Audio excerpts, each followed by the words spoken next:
Tere tulemast True Foresti podcasti. Enne veel, kui ma juhatan sisse meie tänase esimese külalise, siis on mul väike palve. Aga kõige väiksem asi, mis saad minu jaoks teha, on see, et sa paneksid subscribe meile YouTube'is ja Spotify's follow. See on nii lihtne asi, see ei võtta sinult mitte midagi, aitab meid palju edasi. Ja muidugi, kui sa ei jälgi meid veel kusagil Facebookis või Instagramis või TikTokis, siis need võimalused on ka kõik laual ja ma oleksin väga õnnelik, kui sa seda teeksid. Aga läheme tänase külalise juurde. Tänaseks on siis meil saatesse kutsutud minu endine kolleeg, nüüdseks võib vist öelda isegi, et koostööpartner, ma olen päris palju koostööd teinud ja minu sõber. Tere, Marleen! Tere Siim, aitäh kutsumast! Kuidas sul läinud on? Kuule on väga hästi, selles suhtes, et 2024 on minu jaoks olnud selline nagu mingi aasta, mis on kuidagi olnud nagu selline lehe keeramine, et varasemad aastad on nagu sellised olnud nagu lohisenud võib-olla mingis mõttes järgi, aga et 2024 on olnud nagu lihtsalt üdini positiivne ja kuidagi selline enda leidmine, endaga olemine ja lihtsalt jah, ühesõnaga väga hästi läheb. See on ka üks põhjus, miks ma täna siis Madleeni kutsusin siia meile saatesse, sest et sa oled siis vahetanud enda eriala, et sa olid kunagi minu siis kolleeg selle näol, et sa tegid ka personaaltreeninguid vähemalt saali peal ja andsid mingisuguseid ka võib-olla rühmatrenne, et kas sa nendega sellel teemal üldse tegutsed veel või kuidas sul seal on? Hetkel mul on täitsa selline paus, et ma küll siis 2024 aasta alguses alustasin online coachinguga, et mul oli omad tüdrukud, kellega me tegime siis niimoodi läbi online'i trenne ja siis nendega me tegime siis kuni suveni nagu iganädalaselt tööd ja selliselt päris nagu vahetut tööd, et ei olnud päris see, et sa saadad lihtsalt kava välja, vaid me tegimegi iga nädal koosolekud, rääkisime, kuidas läheb, mida järgmine nädal teha, et meil oli selline nagu hästi vahetu suhtlus. Aga et oligi suvel, me läksime kõik siis puhkusele, mina olin ka see suvi kuidagi palju rohkem eemal, ma käisin oma isal külas, kes teeb praegu ebareaalne reis. mu isa teeb siis hetkel purjekaga ümber maailma reisi, et siis mul oli võimalus minna 3 nädalaks praegu siis tema juurde külla ja siis see võttis ka siis oma osa suvest ära ja tahtsin seal ka lihtsalt olla nagu töökohustustest eemal ja siis et sinna läks aega, pluss siis lihtsalt suve nautimine, et ma võtsin siis nagu treeneritööst pausi ja kuna mul oli endal siis selle sügise alguses selline trennimotiga võib-olla nagu mitte kõige toredam läbisaamine, et see aasta kuidagi nagu ei läinud käima, et see suvi kuidagi ei tahtnud lõppeda ja siis oli raske kuidagi ree peale tagasi saada. Et siis ma ei hakanud uusi tüdrukuid endale otsima, aga et vaatab siis äkki uuest aastast võtab uuesti siis selle endale nagu plaaniks, et ma seda nagu protsessi või siis ettevõtet või ettevõtmist ei ole nagu maha pannud, et nüüd ainult tegelen siis oma uue erialaga, vaid et see jääb ka siis mulle ikkagi südamesse, et ma arvan, et mingi hetk ma äkki seal olen ka jälle tagasi. Ja sinu uus hobi või see, mis su silma särama paneb, ongi siis see põhjus, miks nüüd täna siia kutsun, et minu jaoks on nagu täitsa müstiline, kuidas keegi saab jõuda sellise asjani, nimelt ma ei tea, kas florist on üldse, on vist kõige õigemad, jah. Ja mis mind nagu köidab selle juures ongi see, et see tundub pealtnäha nagu nii lihtne ja nii ebapopulaarne valik, nii ebapopulaarne valik ja võib-olla nagu nii siukene lihtne viis, mida teha, aga see, kuidas sa teed, et ma olen sind jälginud nüüd pikemat aega, eks ju, me oleme sotsiaalmeedias sõbrad, aga ma olen sulle varasemalt teadnud ka, et ma ei ole mingi kõige suurem scrollja ja kui ma leian, eriti kui, ma ei tea, keegi peaks mingit maniküüri või pediküüri pilti vaamisel, siis mind kuidagi nagu ei tõmba seda meesterahvana, eks ju. Ja samamoodi, sama põhjusel võib-olla ei peaks mind kõnetama nii tugevalt see, kuidas mingisugune naisterahvas paneb lilli ilusti, seab kimpu, eks ju. Aga miskipärast see nii on, et kui ma iga kord, kui ma näen sind, kuidas sa enda tööd teed, siis see on paeluv, sa teed seda minu arust hästi ja võib-olla minu esimene siuke sissejuhatav küsimus olekski, et kuidas sa jõudsid üldse selleni? Jaa, see oli nagu, ma tahaks öelda, et see oleks mingi olnud mu eluaegne unistus, et tegelikult treeneritöö oli see, millega ma nagu kasvasin üles või tahtsin kindlasti saada treeneriks. Aga üks hetk ma saingi aru seda, et ma olen inimesena nii introvertne, et treeneritöö vajab siis sellist pigem nagu rohkem ekstrovertset poolt või sellist palju suhtlemist et üks hetk ma tundsin, kuidas see lihtsalt natuke on minu iseloomule võib-olla liiga palju, et selline päevast päeva jutustamine, endast andmine lihtsalt tõmbas nagu mind tühjaks, kuigi ma väga-väga nautisin seda tööd, mulle väga meeldib inimesi aidata ja suunata, et see issoon on minus nagu alati olnud, aga lihtsalt kuidagi see inimestega vahetu suhtlemine oli minu jaoks üks hetk liiga palju ja tol hetkel mul oligi käes siis ka ülikooli lõpetamine ja ma sain aru, et ma pean minema nüüd nagu täiskohaga treeneriks, mida ma olen siis nagu tegelikult tahtnud alati, aga lihtsalt tundsin, et ma lihtsalt ei jaksa, ma nagu ei püsi ise nagu selle juures terve, et ma tahan küll teisi aidata ja neid nagu tervise suunas suunata, aga ise samal ajal kuidagi tunnen, et see tõmbab nagu minu energiat vähemaks paratamatult. Ja siis mul oligi paar kuud sellist paanikat, et mis nüüd saab. Terve suvi mõtlesin, et no jah, et midagi peab sinna kõrvale tulema, mis on natuke introvertsem. Ma teadsin, et ma ei taha seda ametit maha panna, aga et midagi peab sinna kõrvale tulema, et siis no ikkagi raha teenida ja et olla nagu või et lihtsalt jõuda lõpuks ka ikkagi kuhugi, et mitte lihtsalt teha siin paar trenni nädalas, vaid et jah, sinna midagi kõrvale. Ja siis naljakas on see, et ma olen alati nagu naljaga rääkinud seda, et kui mu karjäär ei nii-öelda ei succeed'i siis või et ei lähe nii, kuidas ma nagu tahaks, et ta läheks, vaid et siis ma olen kas koeramassöör või ma olen florist. Jah. Siis see on alati olnud nagu selline nali, mida ma olen rääkinud, aga nagu ma ei oleks elu sees arvanud, et üks neist siis lõpuks saab minu päris tööks ka üks hetk. Aga siis see nagu underlying dream selles suhtes võib-olla on, et vaat sa ütlesid, et see ei ole küll, et sa tahaksid öelda, et sa oled nagu, et lapsest saati midagi sellist unistanud, aga võib-olla sa oled manifesteerinud seda endal natukene kuidagi nagu, et okei, see on tõsi, jah. Et ühesõnaga jah, mul oligi siis see paanikaperiood ja mul oli siis suhteliselt ka keeruline aeg sellel ajal, mul oligi ülikooli lõpetamine hästi raske, siis mu isa läks sellel ajal täpselt reisile ära ka, pluss mingid kõrvalteemad veel oma eraelus siis, mis kuidagi rusõusid mind. Ja kui ma üks hetk otsustasin siis ühe chapteri oma elust nagu kinni panna, siis järgmisel päeval siis minu lemmik Lille Stuudio, kelle klient ma olin olnud ka varasemalt. Shout out to Popi Lille Stuudio. Shout out Popi Lille Stuudio. Et ma olin nende klient olnud varasemalt ka, et esimene kord, kui ma käisin siis Popis kliendina, oli siis 2023 emadepäev, kui ma tellisin oma emale sealt lillekimbu. Ja siis ma mäletan, ma läksin sinna sisse, ma olin lihtsalt mingi issand jumal, kui äge, et nagu lihtsalt naised teevad seal omaette kimpe, samas kliendid käivad, selline sigimine käib, lillelõhn, üliäge. Ja ma mäletan, ma ütlesin ühele siis nüüdseks praeguseks oma üheks nii-öelda bossile, ütlesin siis, et issand jumal, et kui üks päev mu karjäär ei lähe nii, nagu ta peaks minema, siis mina olen esimene, kes teie uksele koputab.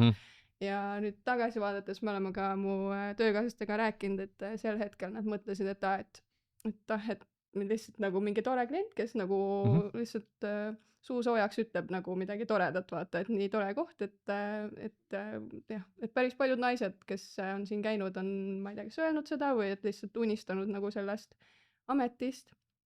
Aga jah, mina nagu päriselt mõtlesin seda. Ja see oligi see, et siis suve lõpus nad panid kuulutuse, et otsime endale esimest abilist, et kuna Popi siis oli selleks hetkeks alles siis vähem kui pool aastat olnud töös, siis nad kahe naisena alustasid seda ettevõtet ja kas siis nad ongi mingid sõbrannad või nad on õed või? Ja, et minu siis praegused bossid, Krissu ja Kaisa on siis olnud koolist saadik sõbrad ja siis lapsepõlvest saadik. Ja siis see oli nende selline kahe unistus ja siis nad kahekesed alustasid ja siis üksed said aru, et neil oleks vaja natuke abi. Ja siis nad panid kuulutuse Instagrami ja ma mäletan, kuidas ma nägin seda ja siis ma olin oma ema ja sõbrannaga koos sellel hetkel. Ja siis ma näitasin seda neile, olin mingi oh my god, ja siis nad olid just mingi, et okei, sa pead nüüd kohe kirjutama, siis ma mäletan, mu parim sõbranna aitas mul seda meili neile kirjutada, sest ma olin lihtsalt mingi issand, ma pean selle kohe saama, et mida ma sinna kirjutama pean. Ja siis nad kutsusid mind kutsusid mind siis proovipäevale, sain seal proovida lilli puhastada ja kimpe kokku panna, et ühesõnaga, et meil oli nii hea match ja siis sealt alates kõik lugu algaski, et see oli suht selline nagu mingis mõttes random, aga samas ma arvan, nagu sa ütlesid, siis mingisugune asi, mida ma olen alati tahtnud teha. Aga kuidas sa avastad üldse, et sa oled sellises asjas nagu hea näiteks ja kas sa ongi lihtsalt nagu oled sa varasemalt kodus mingi või oled sa ise mingid lillekimpusid varasemalt kokku pannud või sai pigem nii, et lihtsalt täiesti null, täiesti null, et ma mäletan, ma kirjutasin seal meilis ka, et mul on lihtsalt null kogemust, aga ma nii armastan lilli ja ma nii väga lihtsalt tahaksin seda teha. Ja siis sealt see lihtsalt tuli, et kimbu haaval saad paremaks, see visioon kuidagi tekib ja inspiratsioon tuleb ja lihtsalt saad ka paremaks, et varasemalt ei olnud otseselt mingit kogemust kimbu kokkupanemisega, võib-olla jaanipäeval mingi aasa pealt lillede korjamine vaasi, aga see oli siis kõik, mis ma tolleks hetkeks olin kogenud. Aga nüüdseks, vähe sellest, et sul on nagu siis tööl praktikat seal Popi lillestuudios, eks ju, siis sa käisid alles hiljuti ka välismaal, äkki oli Amsterdamis, käisid ka mingisugusel koolitusel, äkki räägid sellest natuke lähemalt? Jaa, et me suvel avastasime siis, et selline äge ettevõte nagu Lazy Bird, kes on siis tegelikult alguse saanud Venemaalt, Moskvast, on nagu, neil on hästi selline eriline stiil ja nagu paistab silma, et nad on nagu ise kuidagi saavutanud selle stiili, et see ei ole see mingi asi, mida sa kopid kellegi teise pealt, vaid neil ongi hästi omapärane stiil. Just lille seadmisel siis? Just, et see, kuidas nad neid kimpe kompositseerivad ja kõike seda, et ja ühesõnaga, et nemad panid siis ka kuulutuse, et me teeme siis 3-päevast masterclassi Amsterdamis, et nad on neid teinud üle maailma tegelikult erinevates kohtades ja nad on ka väga siis lugupeetud bränd ja et selles suhtes minu siis praegune boss Chris Wu, et tema on ka sellest aastaid unistanud ja siis kui mina võib-olla võtsin selle initsiatiivi üles, et aga lähme lihtsalt.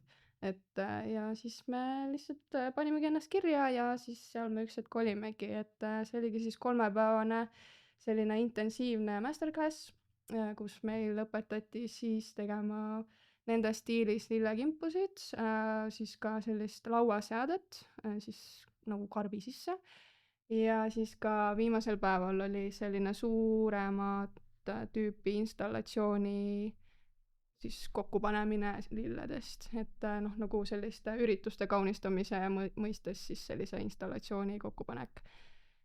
Ja et kõige selle praktika juurde siis pandi iga päev juurde ka mingi osa siis teooriat, et saime nii vihikusse kirjutada kui ka siis lilli omal käel kokku seada, et see oli tõsiselt nagu ikkagi arendav igas mõttes minu jaoks ja teiste jaoks ka. Aga kas sealt õpitud siis saab praktikas näha juba praegu ka Popi lillestuudios või? Eks me midagi oleme natukene noppinud küll, et me enamjaolt praegu hoiame nagu meie seda imagot ikka samana, et me ei taha teha täpselt sama, mida teeb Lazy Bird, aga et me ikka midagi sealt kindlasti saime juurde, pluss kõik see teooria, kuidas lilli hoida, et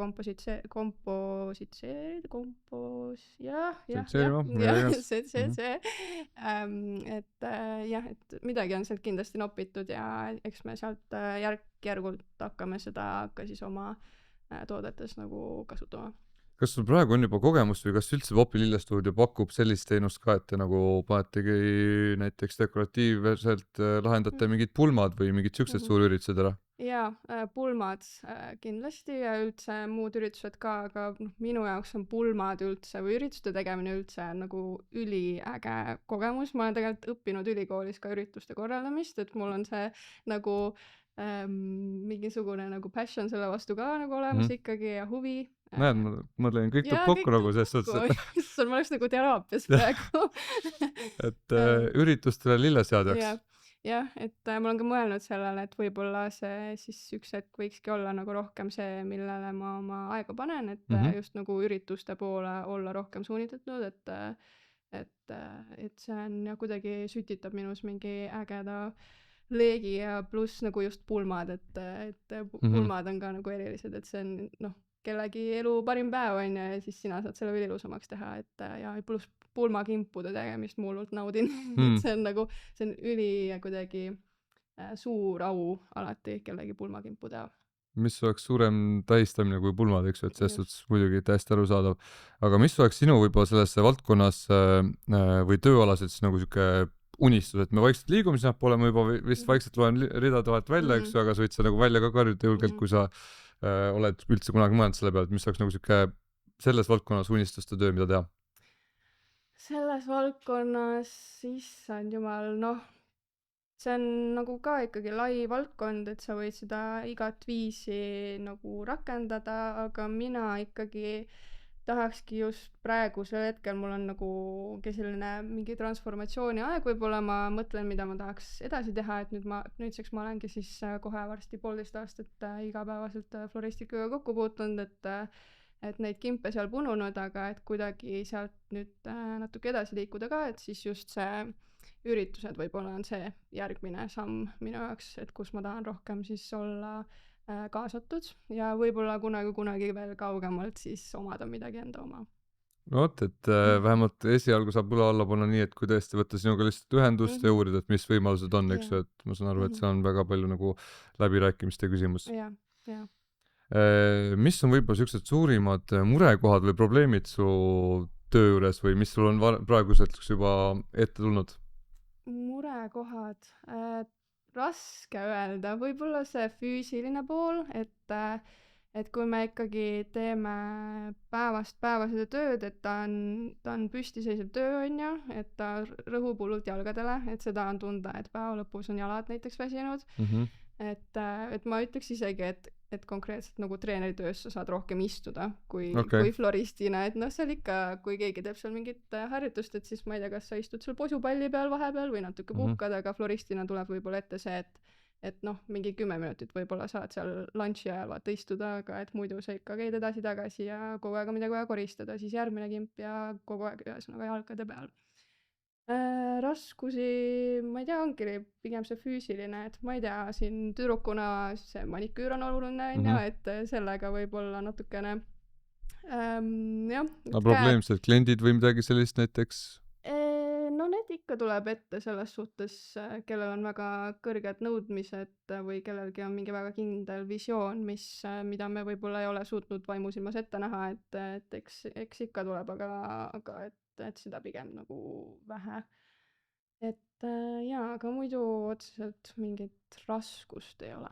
Aga kui suur nagu, kui palju sa tunnetad konkurentsi selles valdkonnas, et näiteks kas praegu, kus me oleme olnud, ma ei tea, kas 9 kvartalit järjest majanduslangus, eks ju, et siis kas sa tunned, et näiteks ostujõudlus ongi tugevalt vähenenud, et inimesed jõuavad ka lillestuudiosse vähem või teevad vähem tellimusi või kuidas sellega olukord on? Jaa, et noh, lilled ja lillekimpude tellimine, et see on ikkagi nagu see on lukskaup, nagu samamoodi nagu personaaltreeningu võtmine on ikkagi lukskaup, et seda nagu päris igaüks võib-olla ei saa endale lubada või siis väga harva. Et ta ei ole selline igapäevane ost, mida võib-olla teha. Et seda ja majanduses me oleme nagu tundnud ka nagu kuidagi see teine pool aastast, praegu on ka nagu natukene võib-olla andnud märku, et tellimusi on nagu kergelt vähem kui näiteks, ma ei tea, kevadel, et selles suhtes ma olen aru saanud, et see on igas valdkonnas võib-olla suhteliselt samamoodi, et praegu ongi sellised keerulised ajad, aga et proovime siit läbi suruda ikka, et jah. Aga kui sa vaatad nüüd sa 1,5 aastat, mis sa ka tegutsenud oled, eks ju, ja nagu ma saan aru, et noh, vaadates sulle otsa, kui nagu paalunud sa räägid sellest, et ma saan aru, et sa oled nagu väga õnnelik, et sa nagu selle sammu tegid niimoodi, et kas sa näedki ennast, noh, et on siis ürituste näol just nagu see lilleseadjana, eks ju, või tulevikus tõesti täitsa oma mingi lillestuudio omamine või lillepoe või kuidas iganes, et kas sa näed ennast näiteks ka 5, 10, 15 aasta jooksul praegu seda tegemas, et kas see on see sinu tassike teed, et tunned, et sa oled nagu praeguseks vähemalt leidnud oma koha? No praegusel hetkel ma tahaks kindlasti öelda, et jaa. Aga noh, selles suhtes, nagu ma ütlesin, ma ma ei teadnud seda ette ka, et minust, ma ei tea, või noh, kui ma oleks 5 aastat tagasi mõelnud, siis ma oleks kindlasti öelnud, et jaa, et ma olen elu lõpuni treener, on ja, ju. ja, ja. Et minu jaoks need, kus sa näed ennast 5 aasta pärast või 10 aasta pärast küsimused on natuke nagu keerulised, sellepärast ongi, Kindlasti. et sa nagu lihtsalt kogu aeg muutud, et nagu praeguses hetkes jaa, nagu see on minu ülisuur koht, kust ma saan rõõmu ja nagu kus ma täidan ennast nagu, et seda võib-olla päris paljud ei saa öelda, et sa teed tööd, mis nagu päriselt täidab sind. Et ma arvan, et ka kõik floristid võib-olla on ka, tahaks öelda nagu õnnelikud inimesed, sellepärast et ta ei ole võib-olla selline tavaline karjäärivalik, et võib-olla Absoluutselt mitte. võib-olla nagu inimesed pigem valivad selle töö, mis toob sisse ja mis on nagu jah, kus saab hästi palju areneda ja nii edasi, et aga noh, floristikas ka kindlasti saab neid mõlemaid kohti täita, aga niimoodi minna kuhugi lillepoodi tööle, et see võib-olla ei ole esimene valik, aga et ma arvan, et kõik need inimesed, kes on selle otsuse teinud, siis nad lähtuvad hästi palju sellest, mida nad tahavad päriselt südamest teha. Absoluutselt, tegelikult see ongi ju see kõige suurem põhjus, et üks, nagu ma ütlesin, et minu jaoks oligi nii teistsugune, noh, põhjus, miks ma sind siia kutsun, et nii teistsugune oli näha seda, et sa üks hetk töötad minuga sealsamas, teed minuga täpselt sama tööd, eks ju, ja siis otsustab keegi nagu hakata lilleseadjaks, et see tundus nagu nii nagu huvitav, aga samal ajal ka nagu kindlasti nagu julge samm mingil määral, aga see on nagu hea meel näha, et need samme nagu, et nagu tulebki minna selle järele, eks ju, mille järele süda kiiremini nii-öelda põksub. Et ma ise tunnen ka, et mulle väga meeldib näiteks treeneritöö, aga nagu ma teengi mingeid huvitavaid sidequest'e, näiteks podcast'e, eks ju, või riietebrändi, et mulle väga meeldib mu töö, aga kui ma nagu kasutaksin seda ära ja libiseksin selle pealt nagu täies mahus, et võib-olla mitte midagi muud kõrvalt ei proovikski või jääks ainult selle juurde, siis ma kardan, et võib ka olla nii, et ma üks hetk väsin millestki ära, eks ju. Et ses suhtes see ongi see, mille nimel võib-olla siis, kui sa oled mu seda pilootprojekti kuulanud või seda episoodi, kus ma rääkisin, et mis see nagu let's get it moment on, et kus sa otsustadki ära, et okei, et ma lihtsalt proovin millegi nimel ja siis see truth for creating your own story on see, kus sa oled seda tee peal, eks ju, ja siis proovid siis leida alles või enda jaoks mingeid asju välja mõelda, et kuhu või kuidas jõuda. Aga mul on sulle ka kiirküsimuste voor lõpus. Kas sa oled enam-vähem valmis? Siis ütle mulle, millal oli viimane kord, kui naersid südamest?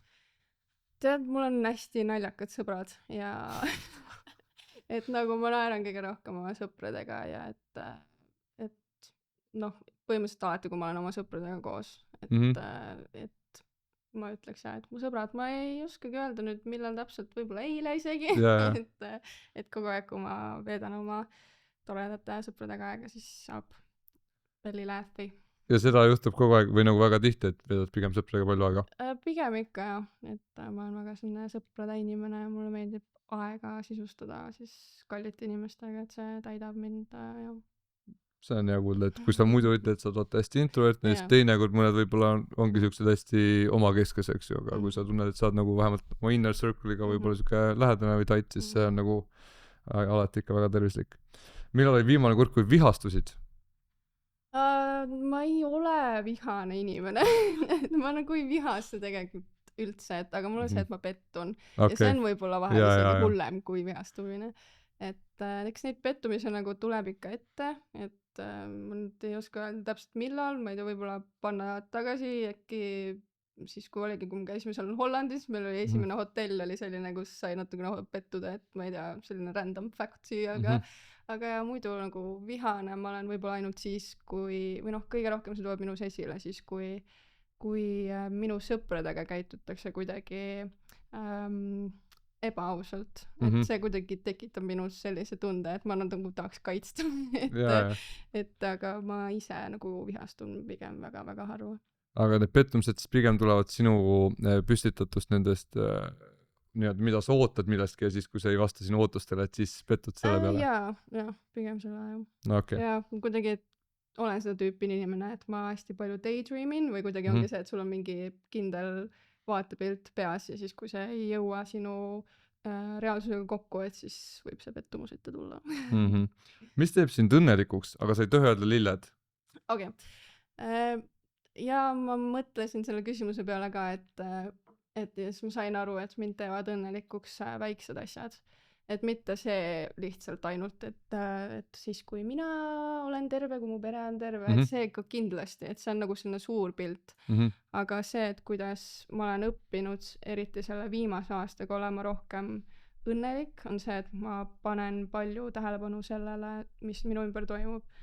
Näiteks ma ei tea see, et mul on võimalus helistada siiamaani kõikidele oma vanavanematele või see, kui ma lihtsalt kõnnin tänava peal ja ma näen mingit koera, kellel on nagu, ma ei tea, tore nägu peas. Või minu arust kõige ägedam on see, et kui sa sõidad autoga ja siis su taga või tähendab ees oleva auto pagasnikus on koer. Siis ma lihtsalt mingi, issand, kui tore. Et ja mingid sellised pisikesed asjad, ma ei tea, kui sul mingi lemmiktoode on alla hinnatud või ma ei tea, nagu mingi väiksed asjad lihtsalt, et see ei pea nagu mingi suur hetk, mis siis toob sulle selle suurema koguse dopamiini, et korjata igast päevast neid väikseid momente, kus sa saad selle dopamiini kätte. Ma olen suga täiesti nõus, et siuksed just need, et ma ise võib-olla on see kindlalt koht, kus nagu õppida, et ma olen küll nagu väikeste asjadele ka õnnelik, aga pigem ma oskan just hinnata nagu seda teistes inimestes. Et minu see märkamine või arusaam tekibki siis, kui ma saan aru, et see inimene nagu, et see on nii armas või tore või lahe, kuidas ta nagu märkab neid väikseid asju, kuidas need väiksed asjad teevad teda nagu õnnelikuks või rõõmsaks, et see on kindlasti mingi energia, mida nagu, mis kandub ka edasi sinu lähedastele või ümbervaatele inimestele. Ütle paar asja. Mingit väikest asja, mida sa nagu igapäevaelus kuidagi oled tajunud, mis võib-olla võib olla see väike asi, kas või see, et kohv maitseb täna ülihästi. Näiteks. Nii, aga midagi veel. No vaata, see ongi taast, et nagu ma ütlesin, taast ma märkan seda teiste inimeste puhul, et kui ma vaatan, et kuidas see teine inimene näiteks, kuidas ta on nii siiralt õnnelik ongi, kas mingisuguse söögimaitse üle või selle üle, kui midagi naljakat juhtub või ongi armas, ma ei tea, leht maha kukkud sügisel on ju, mis iganes. Et nagu, et tavaliselt ma märkan see läbi teiste ja see tuletab mulle meelde, et ma peaks nagu ise ka oskama aega maha võtta rohkem, et väikseid asju nagu siis hinnata enda elus, sest ma tihti olen pigem see, kes teeb mingi selle tunnel vision ja ma kaon sinna asja ära ja ma tegelikult ei võta seda hoogu maha, et neid pisikesi asju nautida. Küll aga, kui ma olen rutiinis sees, siis ma nagu, siis see kõlab hästi veidralt, aga siis ma naudingi näiteks, ma ei jõua teinekord ära oodata enda hommikusööki, mitte et see oleks mitte midagi erilist, ma söön kas mingit kaerahelbeputru või tatraputru või teinekord võileiba või müslit või midagi, eks ju, aga noh, et siuksed väiksed asjad ja tihtilugu ma olen vist pigem üllatuste inimene, et ma olen hästi positiivselt reageerinud nagu selle peale, kui mulle tehakse mingeid väikseid üllatusi või mind üllatab iseennast miski nagu, et kasvõi näiteks see, et ma tean, et mul on inimesega, kellega ma 5 aastat trenni koos teinud, et mul on temaga üks trenn tulemas, aga ta tuleb trenni ja ta üllatab mind seekord mingisuguse olukorraga, mis näiteks vist tema elus juhtuda, aga see toidab ka mind, et nagu pigem vist kuidagi niipidi. Siis sul on see treeneritöö kuidagi nagu väga hästi valitud, kas sa kuidagi saad teistelt inimestelt seda tagasi hästi palju. Ja see on nagu, seda valida ka nagu selles suhtes, mida ma endast annan ja mida ma nagu tagasi võtan. Et ma ei ole mingi hullult esoteeriline inimene või mingit energiate liikumist siin jälgiv või ma ei tea, kristallide järgi midagi siin otsustav, eks ju, aga lihtsalt, aga paratamatult seal on mingisugune asi, et mingid inimesed annavad mulle energiat, mingid inimesed võtavad minult energiat ja ma tunnen, et ma saan mingil määral ise kontrollida. Et kui palju ma avan ennast kellelegi või mis teemadel ma üldse nagu käsitlen trenniväliselt nagu selle treenitoga. Nii, aga ma teen sinus on täna küsimust, nii et sinu moto või edasiviiv jõud igapäevaelus? Tead, siis kui ma töötasin veel MyFitnessis niimoodi, et ma töötasin letiteenindajana, ma ei tea, kas sa tead seda isegi? Jaa, aga sa ei olnud nagu minu klubis. Ja. Ma olin Virust alustasin, et ma olin Virus mõnda aega siis letiteenindaja ja mäletan tolleks hetkeks mul oli ka see, et mul oli koolist siis vaheaasta siis nagu gümnaasiumi ja ülikooli vahel ja siis ma töötasingi MyFitnessis adminina ja siis tol hetkel mul oli ka samamoodi, ma sain aru, et see on ka sotsiaalne töö ja seal oli ikka need varajased hommikud ja kõik nii edasi ja see kuidagi ka nagu mingi hetk hakkas nagu rusuma. Mul on see, et mul keha hästi palju annab mulle endale teada, kui midagi on nagu pekkis. Et mul tekib kohe näiteks ärevus või nagu endal nagu kehva olla, et vahel ma isegi ei taju seda, et midagi on korrast ära nagu oma mõtetes veel, aga mu keha annab sellest mulle varem juba teada. Ühesõnaga, jutt läks natuke kaugemale, aga et ma olin siis üks hommik seal letis tööl ja ma mäletan, üks tüdruk tuli sisse, kellel oli pusa peale kirjutatud nothing changes if nothing changes. Ja ma olen kuidagi seda endaga kaasas kandnud ja ma mäletan peale seda, kui ma nägin seda pusa, siis ma tulin sealt töölt ära, sellepärast, et ma olin lihtsalt mingi, et mulle ei meeldi see, miks ma midagi ei muuda ja miks ma midagi muud ei tee. Ja siis jah, et see on kuidagi minuga kaasas käinud, et kui sa ei loo neid muutuseid, siis need muutused ei tulegi.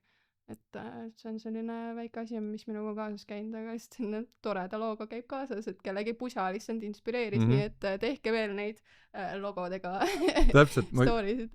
Ma just tahtsin öelda, et see on nagu, et ma võib-olla nüüd tahan röövida seda nagu tähetundi või see on nagu see, täpselt see let's get it, mis mul nagu see mõte seal taga on, et ükskõik kuidas seda nagu sõnastada, eks ju, et see on ikkagi selle esimese sammu astumine põhimõtteliselt, et kui sa ei ole, ma ei tea, rahul oma tööga, kus sa käid, mul on lihtne öelda, et nagu, et tead, et aga astu siis edasi või mine kuhugi mujale, võib-olla sul ongi kodulaen, lapsed, eks ju, depressioon ja kohutav elukaaslane ka veel, eks ju, turjas, siis ongi raske neid asju teha, onju. Ma saan sellest kõigest väga hästi aru, küll aga kusagil peab alustama, et võib-olla siis alustadagi sellest, et võib-olla siis sellest, ma ei tea, elukaaslast lahti saada või võib-olla siis tõesti mingi muu asjaga, aga lihtsalt need sammud astuda selle poole suunas, et kui millegagi rahul ei ole, et päeva lõpuks selle viimase ukse taga oled ikkagi sina ise. Sina võtad vastutuse oma õnne eest ja sina teed selle esimese sammu ja kõik on tegelikult ja sinu enda teha. See läheb veits kokku, aga võib-olla saad mõelnud, mis on ka üks sinu elu õppetund, mida sooviksid teistega jagada? Võib-olla ongi see, et valida mingil määral kõige rohkem ikkagi iseennast. Et noh, sa rääkisid samamoodi, et see näiteks elukaaslasest lahti laskmine. Et see võib, ma ei tea, tunduda üks hetk, et no lihtsalt mis siis saab, kus ma siis kolin, mis mõttes, aga näiteks minul oligi see, et viimane suhe läks lahku ja järgmisel päeval ma nägin seda Popi seda kuulutust, et otsi muud töötajat, et minu jaoks oli selline õppekoht, et üks uks sulgub, teine uks avaneb. Et ongi, et kui midagi ei muutu, siis midagi ei muutu, et kuidagi lasta kuidagi endal rohkem neid muutusi teha ja kuidagi usaldada rohkem elu. Väga aus. Üks harjumus, mida soovitaksid kõigile igapäevaellu? Väikeste asjade märkamine, et Siimule siin ka soe soovitus, et ongi, ma ei ütleks, et ma ei tea, peab iga hommik mediteerima, nagu võib-olla tihti öeldakse või et joo see soe tass teed enne väljaminekut või midagi sellist, aga et lihtsalt ongi see väikeste asjade märkamine, et eks igal inimesel on omad mingid rutiinid, mis talle meeldivad, et ma ei hakka sinna rutiini midagi sisse lükkama, et nüüd sa pead seal ka mediteerima või midagi sellist, et lihtsalt märgata neid asju igapäevaelus, mis võivad sulle rõõmu tuua. See on jah, jällegi, nagu ma ise ütlesin, et see on ülihea soovitus, sest nagu see on võib-olla mingi süki isikuomadus, mida ma olen alati osanud nagu hinnata teistes, aga kindlasti ma olen nagu õppinud ja paremaks saanud sellest ka ise, et ma ei ole ainult nagu niimoodi, ma ei tea, peale jälle otsas, et ei hindaks midagi, mis ümberringi toimub ka, aga kindlasti nagu every now and then vaata, sa näed mingisugust täiskasvanud inimest, kes on lihtsalt õnnelik selle üle, kuidas, ma ei tea, beebi talle vastu naeratab või no mingi väiksed asjad, eks ju, aga nagu sa näed, mina näen, kuidas see nagu reflekteerib teise inimese tuju nagu koheselt ja siis see on nagu see asi, mis trigerdab mind. Siis, kas sa ühe küsimuse siia vahepeal juba pojatsid, aga kas on mingi küsimus, mida sooviksid minult küsida äkki? Ma ei tea, mul on nagu palju küsimusi, ma tahaks kuidagi nagu mitu tükki küsida, et ma mõtlesin, et ma oleks saanud siin selle podcasti käigus veel rohkem neid sinna sisse lükata. Võid sulle 2 anda? Okei. Kui sa snäkid, on ju, oled sa suur snäkki või? Kahjuks vist jah, pigem. Okei, kas sa pigem eelistad soolast või magusat? Magusat. Okei, nii, sealt lähme edasi, nii, kummikarud meeldivad? Ei. Miks? Sest mul on šokolaadid pigem ja šokolaadjääd. Kummikommid ei meeldi, jah? Ei, kusjuures veider nagu jah tõesti, et kummikommid on nagu suht ainus magus asi. Okei, see ja mingi sefiir võib-olla ka. Kuigi ma võin 100 grammi valget šokolaadi süüa easily, nagu see ei ole mingi probleem. Piparkoogid praegu, väga ohtlik, hästi ohtlik. Okei, aga smuutid? Jaa, aga see on täpselt see, et kui ma vaata tavaliselt, et kui ma olen väljas, siis ma juba tellin midagi muud, kui nagu, et mul ei ole see, et kas smuuti su on, aga kui ma olen kodus, siis sa teed, siis see on ikkagi selles suhtes protsess, et sa pead nagu pärast puhastama, olgugi, et sa ise puhastad mis iganes, siis tavaliselt on nii, et kui ma võtan selle mingisuguseks nädalaks ajaks need välja, et ongi seal, et ma puhastan ta küll ära, eks ju, aga ta on mul seal väljas silme ees, siis ma teen, aga siis see periood läheb üle, siis ma jälle mingi aeg päris pikalt ei tee. Aga kui sul on 3 smuutit silme ees, sul on see punane, roheline ja kollane, siis mis värvi sa valid? Rohelise. Okei, kas see on sellepärast, et see on tervislik või? Ei, hapu, ma loodaks. Okei. Sest minu arust see on mul viimasel ajal saanud nagu lemmikuks küsimuseks, mida inimestelt küsida, sest minu jaoks ütleb nii palju, muidu ma oleks küsinud kummikarude kohta sama küsimuse. Et see kuidagi nagu, ma ei tea, ütleb minu arust inimese kohta palju, et mis värvi smuuti või kummikaru sa valid. Ma ei tea, see on mingi veider asi, mis mul see on väga huvitav, mis värvi sa võtaksid? Roheline smuuti ja punane kummikaru. Mis kummikaru sa võtaksid? Ma ka punase vist, sest et ma loodaks, et see on vaarika maitsega. Although, kui see on maasikas, siis on jama. Sest ma ei tea, maasikas on nii basic kuidagi, et ma pigem võtaks midagi siis juba vaarikas, sest vaarikamoos on küll mu täiesti lemmik. Okei, teine küsimus. Nii, aga ma pean ikkagi küsima siis nagu lillede kohta ka. Okei, tulista. Kui sa meesterahvana lähed lillepoodi siin on rindalt õige ja vale vastus veel. Okei. Kui sa lähed lillepoodi, siis mis on need go-to lilled või lihtsalt mis lilled sa võtaksid näiteks, kui sa läheksid oma kaaslasega teidile või midagi sellist? Oleneb hooajast, okei. Siin on tegemist siis meil sellise edasijõudnud ma kaevan endale suuremat auku edasijõudnud härrasmehega. Okei, aga siis oletame, et praegusel hooajal selline talvine hooaeg, siis mis lille sa haaraksid sealt kaasa? Praegu on suht raske, sest et ma nii oleks lootnud, et sa küsid midagi muud, kevadine lihtne, tulbid, eks. Et tegelikult muidu jah, mingid tulbid, päevalilled ja kerberad on nagu minu võib-olla go-to'd. Talvisel on lõikelilledega veidi keerulisem, et ma olen ka tegelikult selline, et kui ma näiteks Popi lillestuudiosse, kui palju ma ikka olen sulle ette öelnud, mida ma täpselt tahan, fulli usaldan siin, ma tulen sinna, ma olen pigem üllatunud sellest, mis ma nagu vastu saan, eks ju. Ma vahel arva, kui ma on elukaaslane, siis ma ostan ikka nagu rohkem lilli koju, vahel arva, ma ostan ise endale ka. Oi, kui tore, mul on hea kuulda seda. Aga talvel just vähem. Ja, et sest, et ma nagu praegu, kui ma läheksin ilmselt pea laiali otsast sinna esimese hooga, sest et jah, muidu mul on kerberad on alati täiesti lemmikud, mul on alati meeldinud päevalilled ja ükski kevad ei möödu nii, et mul ei oleks tulbid paar korda laual. Aga mul on lihtsalt hea meel, et sa ei öelnud 3 punast roosi. Selline, kui mees tuleb sisse ja ta otseselt ei ole nagu mingi kindla nagu eesmärgiga, kes ta on lihtsalt 3 punast roosi, palun. Okei. Jaa, ma nagu jah, ei oska midagi rooside kohta nagu hinnata või nagu arvata, et ma nagu ei ole kindlasti mu esimene valik, võib-olla ilusad kenad, aga ma pigem läheks ka mingit muud moodi, et ma pigem eeldan ka, et võib-olla kui ma viin naistele lilli, siis ma eeldaks, et ma loodan, et iga naine on vähemalt roosi saanud, aga võib-olla ta ei ole mingit muud või mingit kooslust. See on väga hea nagu häkk või nipp, et mitte nagu ainult roosidega kogu aeg pull-upida, et see kindlasti nagu näitab rohkem seda ka, et sa kuidagi mõtled võib-olla rohkem või et teisi lilli on ka olemas. Jah. Nii, aga mul on väga-väga suur hea meel, et sa tulid siia saatesse, ma teen, kas sul on mingisugune ka shoutout, mis sa tahad teha iseendale? No ma ei tea, kui huvitavad lilled ja kui huvitavad koerad ja võib-olla natuke jõusaali contentis võib mind alati Instagramis followda.